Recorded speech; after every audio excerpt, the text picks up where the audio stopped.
ನಮಸ್ಕಾರ. ಅದ್ಭುತ ನಡಿಗೆ ನ್ಯೂಸ್ಗೆ ಸ್ವಾಗತ. ವಾರ್ತೆಗಳ ಮುಖ್ಯಾಂಶಗಳು.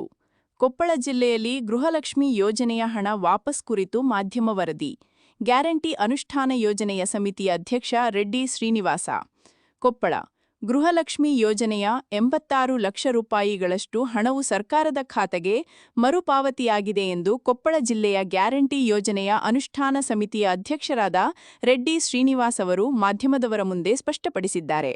ವರದಿಯ ಪ್ರಮುಖ ಅಂಶಗಳು: ಹಣ ಮರುಪಾವತಿಗೆ ಕಾರಣ: ತಾಂತ್ರಿಕ ದೋಷಗಳು, ತಪ್ಪು ಖಾತೆ ವಿವರಗಳು ಅಥವಾ ಅರ್ಹರಲ್ಲದವರ ಖಾತೆಗೆ ಜಮೆಯಾಗಿದ್ದ ಹಣ ಸೇರಿದಂತೆ ವಿವಿಧ ಕಾರಣಗಳಿಂದ ಈ ಮೊತ್ತವು ಸರ್ಕಾರಕ್ಕೆ ವಾಪಸ್ ಬಂದಿದೆ.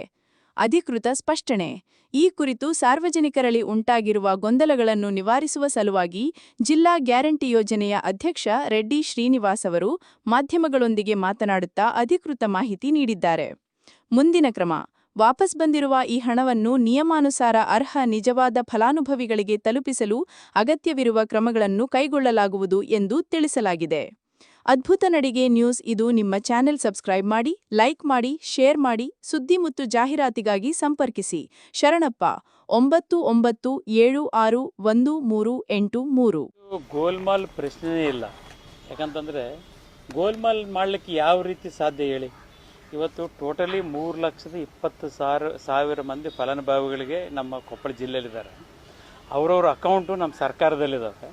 ನೇರವಾಗಿ ಅವ್ರ ಅಕೌಂಟ್, ಇದರಲ್ಲಿ ಬ್ರೋಕರ್ಸ್ ಇಲ್ಲ, ಏಜೆಂಟ್ಸ್ ಇಲ್ಲ, ಏನೂ ಇಲ್ಲದ ರೀತಿಯಲ್ಲಿ ಡೈರೆಕ್ಟ್ ನೇರ ಫಲಾನುಭವಿಗಳು ಮತ್ತು ಸರ್ಕಾರ, ಫಲಾನುಭವಿಗಳು ಮತ್ತು ಗ್ಯಾರಂಟಿ ಸರ್ಕಾರ ನೇರವಾಗಿ ಪ್ರತಿ ತಿಂಗಳ ಏನಾಗ್ತದೆ, ಈ ಫಲಾನುಭವಿಗಳು ಲಿಸ್ಟ್ ಬರ್ತಾ ನೇರವಾಗಿ ಅವ್ರ ಅಕೌಂಟ್ಗೆ ಹೋಗುತ್ತೆ. ಗೋಲ್ಮಾಲ್ ಅನ್ನೋ ಪ್ರಶ್ನೆ ಎಲ್ಲಿರುತ್ತೆ?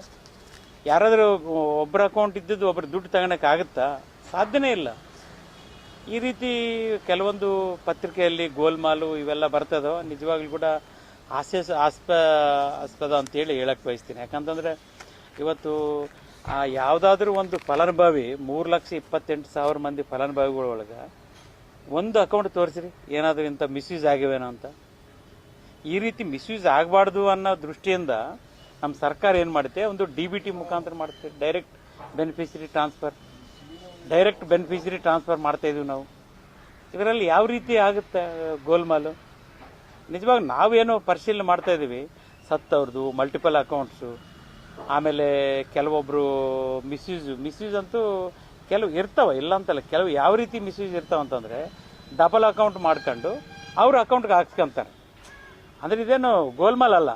ಈಗ ಒಬ್ಬ ಫಲಾನುಭವಿ ಅವತ್ತು ಏನಾಗಿದೆ, 2023ರಲ್ಲಿ ಅರ್ಜೆನ್ಸಿನಲ್ಲಿ ಏನು ಮಾಡಿದರು, ಎನ್ರೋಲ್ಮೆಂಟ್ ಮಾಡೋ ಸಮಯದಲ್ಲಿ ಈ ಗ್ರಾಮ ಅನ್ನೋದು ಮತ್ತು ಕರ್ನಾಟಕ ಬಂದವರು ಏನು ಮಾಡಿದರು, ಅವ್ರ ಅಕೌಂಟ್ ಇಲ್ಲ ಅಂತಂದರೆ ಅವರು ರಿಲೇಷನ್ಗೆ ಹಾಕಿದರು. ಅವ್ರ ರಿಲೇಷನ್ ಅಕೌಂಟ್ ಕೊಟ್ಟ ಮೇಲೆ ಅವ್ರ ರಿಲೇಷನ್ಗೆ ಅಕೌಂಟ್ ದುಡ್ಡು ಹೋದ್ಮೇಲೆ ಅವ್ರು ಏನಾದರೂ ತಗೊಂಡಿರ್ಬೋದು ಬಿಟ್ಟು ಯಾವುದೇ ರೀತಿ ಗ್ಯಾರಂಟಿ ಸರ್ಕಾರ, ಕರ್ನಾಟಕ ಸರ್ಕಾರ ಮತ್ತು ಇಲ್ಲಿ ಕೊಪ್ಪಳ ಜಿಲ್ಲೆಯಲ್ಲಾಗಲಿ ಇನ್ನೊಂದು ಬೇರೆ ಜಿಲ್ಲೆ ಆಗಲಿ ಈ ಗೋಲ್ಮಾಲ್ ಅನ್ನೋ ಪ್ರಶ್ನೆನೇ ಇಲ್ಲ. ಮೃತಪಟ್ಟವರ ಅಕೌಂಟ್ ಏನು ಹೋಗಿದೆ ಸರ್, ಅದು ಗೋಲ್ಮಾಲ್ ಆಗಲ್ಲ ಅಂತ ಏನ್ರಿ? ಮೃತಪಟ್ಟವರ ಅಕೌಂಟ್ಗೆ ಖಾತೆಗಳಿಗೆ ಹಾಕಿ ದುಡ್ಡು ತೆಗೆದುಕೊಳ್ಳೋದು ಗೋಲ್ಮಾಲ್ ಆಗಲ್ವಾ ಅಂತ? ಅದು ಗೋಲ್ಮಾಲ್ ಆಗುತ್ತಾ? ಅದಕ್ಕೆ ನಾವು ಪರಿಶೀಲನೆ ಮಾಡ್ತಾ ಇದೀವಿ.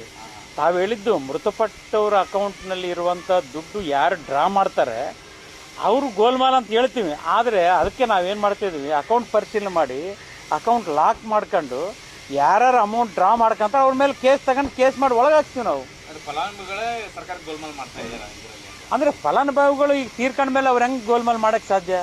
ಫಲಾನುಭವಿಗಳು ಅಕೌಂಟ್ ಯಾರಿಗಿದೆಯಲ್ಲ, ಯಾರು ಆಪ್ರೇಟ್ ಮಾಡ್ತಾರೆ ಅಕೌಂಟು, ಅವ್ರು ಗೋಲ್ಮಾಲ್ ಮಾಡ್ಬೋದು ಅಷ್ಟೇ. ಸತ್ತವ್ರದ್ದು ಮಾಡ್ಬೋದು ಬಿಟ್ಟು ಉಳಿದ ಅಕೌಂಟ್ ಏನು ಮಾಡೋಕ್ಕೆ ಸಾಧ್ಯ ಇಲ್ಲ.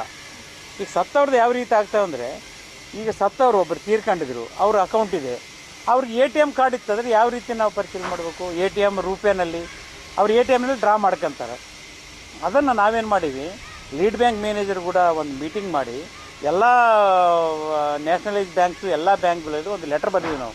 ಯಾವ ರೀತಿ ಬರೆದಿವಿ ಅಂತಂದರೆ, ಈ ಸತ್ತವರು ಫಲಾನುಭವಿಗಳು ಯಾರು ಡ್ರಾ ಮಾಡ್ತಾರ ಅಂಥವ್ರದ್ದು ATM ಕಾರ್ಡು ಮತ್ತು ಪೇಟಿಎಮ್ ಅಕೌಂಟ್ಸ್ ಸೀಸ್ ಮಾಡಂತ ಹೇಳಿದ್ವಿ ನಾವು. ಆ ಲಿಸ್ಟ್ ಕೂಡ ಅತಿ ಶೀಘ್ರದಲ್ಲೇ ಕೊಡ್ತೀವಿ ನಾವು.